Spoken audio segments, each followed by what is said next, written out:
we need to hear from representatives of the American people who oppose this genocide is that AIPAC should be registered as a foreign agent of an apartheid government, and there should be a federal investigation into the Israeli meddling in U.S. politics. That's what we need to hear. That's all we need to hear, and they'll never say it. Like, none of them have ever said it. Maybe Thomas Massie is the only one who will say it. Meanwhile, the FBI is showing up at Scott Ritter's house to fish through his computers, allegedly over some publishing deal he had. What AIPAC is doing is just such a titanic abuse of FARA, and the idea of American sovereignty is just a joke as long as AIPAC is there. So I can't even take any of this seriously. And all these people, including AOC, bought into this scam of Russian interference, right? Like they had to. Yeah, but they've all, bought into the fear mongering around it, which even if it were true, which it's not, it amounts to basically stealing emails and putting out memes on social media. The memes part is the only part of it that's true. And even there, it's not even interference because it's not even about any election. It's just dumb memes that a Russian social media company put out. But they all bought into that as a huge affront to our sovereignty. But yet when Israel is literally, buying politicians and paying to oust those who stand in the way, they can't even be named. So it's completely normalized interference in democracy and to the point where you can't even name it. Yeah. You cannot name it because you're afraid. It's so powerful that it cannot be named. Well, it's going to eventually consume you as well.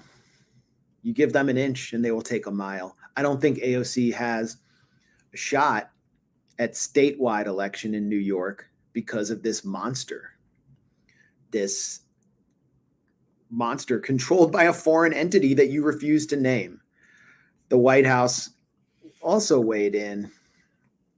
This is a particularly pathetic display of American leadership in the face of foreign meddling.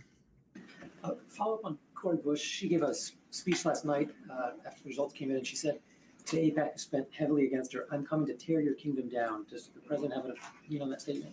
So, look. I mean, and just the premise of the question, too, is like Cori Bush reacts angrily to AIPAC destroying her. And the premise of the question is, Cori Bush did something wrong. Do you condemn her? Has always been very clear, and very recently after the assassination attempt of the last president, about lowering rhetoric, right? Lowering political rhetoric and the importance of doing that. It is important that we be very mindful of what we say. This kind of rhetoric is inflammatory and divisive and incredibly unhelpful. Look, we're going to continue to condemn any type of political rhetoric in that way, in that vein. And so it is important to be mindful in what we say and how we say it. But we cannot have this type of inflammatory, divisive language in our political discourse. It's like she's talking about AIPAC like they're a minority group, like they're a protected minority group, and they need to be kept safe, and that Cori Bush is actually going to harm them. And she invokes an attempted assassination of a former president. Yeah, as if Cori Bush complaining about a foreign apartheid lobby spending $9 million to oust her somehow in line with like the inflammatory rhetoric that fuels the assassination attempt on Trump. It's and this comes from someone, by the way, Karine Jean-Pierre, who in 2019 was critical of AIPAC. She wrote, this is Karine Jean-Pierre in 2019. AIPAC's policy and conference speaker choices aren't its only problems. Its severely racist, Islamophobic rhetoric has proven just as alarming. The organization has become known for trafficking in anti-Muslim and anti-Arab rhetoric while lifting up Islamophobic voices and attitudes. Okay, so, they just spent $9 million to defeat Cori Bush. So I think it's fair for Cori Bush to call out this organization that Karine Jean-Pierre previously identified as Islamophobic and racist. Well, there you have it. I mean, it's all right there. And anyone who's fronting for this administration is a tool of this system, which no one can name. And it's for this reason that the Zionist billionaire class has so much control over the Kamala Harris campaign and has funneled so much money into the Democratic Party that the Biden administration has no red lines. And we are looking at the very imminent possibility of a regional war. Regional war would have never taken place if a ceasefire had been imposed, but the Biden administration will be talking about this for the rest of the live stream, refuses to exercise any leverage. I used to think Zionist occupied government was an anti-Semitic term. Now I'm forced to see it as a pretty accurate description of the reality we live in as one nation under Zog.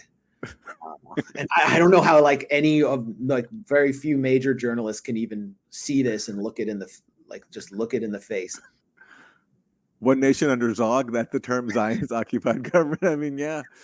I was going to call our stream about Netanyahu's visit that, but I decided, we'll probably be demonetized if I do it. So, by the way, look at the headline from the New York Times today. This is Biden's legacy right here. Biden promised peace, but will leave his successor a nation entangled in war. The president has spent much of his tenure mobilizing military might against Russia's invasion of Ukraine and supporting Israel. So that's the Biden legacy, and anybody working for him, that's their legacy too. And they have, I don't know what, less than 100 days left till the election. Can they accomplish anything that doesn't involve warmongering?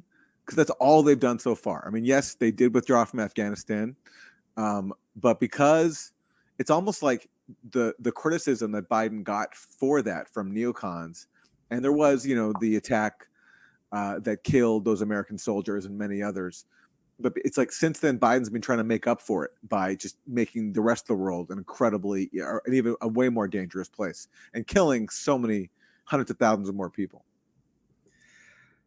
You have to be insane to want to be president at this point. And therefore, Kamala Harris is the nominee and Donald Trump is the Republican nominee. I mean, why would you want to inherit this? You're likely to be remembered as someone who presided over enormous amounts of death.